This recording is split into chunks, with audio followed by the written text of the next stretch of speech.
en tout cas, nous avons l'intention de faire ce qui était prévu dès le départ. Le TCSP ne se limitait pas à Fort-de-France et au Lamentin. Dans le plan, c'est une tranche qui a été faite et il est prévu que ça couvre toute la Martinique.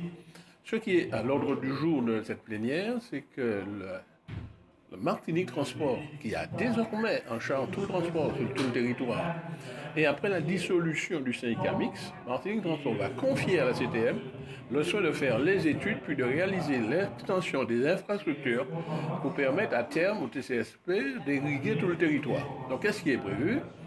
C'est que nous serons mandatés, moi en tant que conseiller exécutif chargé des infrastructures, d'étudier, de concevoir et de réaliser une extension qui ira jusqu'à Trinité, à partir du Lamentin, vers le sud jusqu'à Sainte-Luce en passant par Rivière-Salée, et vers le nord, Caraïbes, en direction de Shelcher.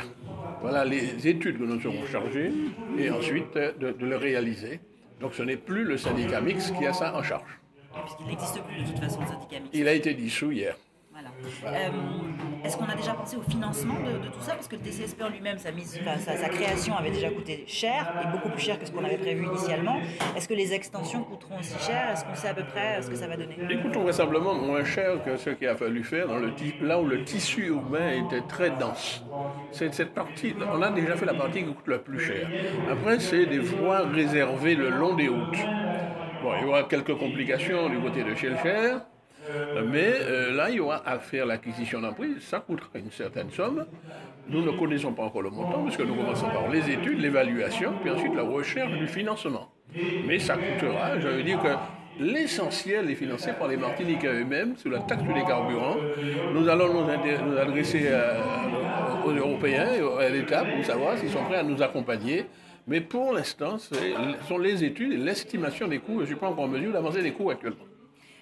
Dernière question, les Martiniquais aiment avoir des dates, aiment pouvoir se projeter dans l'avenir. Est-ce que vous auriez une idée, même vague, de quand on pourrait avoir ce réseau dont on rêve? Ce sera long parce que nous aurons, en tout cas dans le nord Atlantique, mais également en direction de Shelcher, à faire l'acquisition d'emprises, puisqu'il faut élargir les chaussées. C'est cette partie qui est souvent la plus difficile parce qu'il faut négocier avec les propriétaires et parfois des terrains qui sont dans l'indivision. Ce ne sont pas des travaux eux-mêmes. Je peux chiffrer le délai des travaux, je n'arrive jamais à chiffrer le délai qu'il faut pour libérer les emprises, donc je ne prends pas pour le moment d'engagement de date.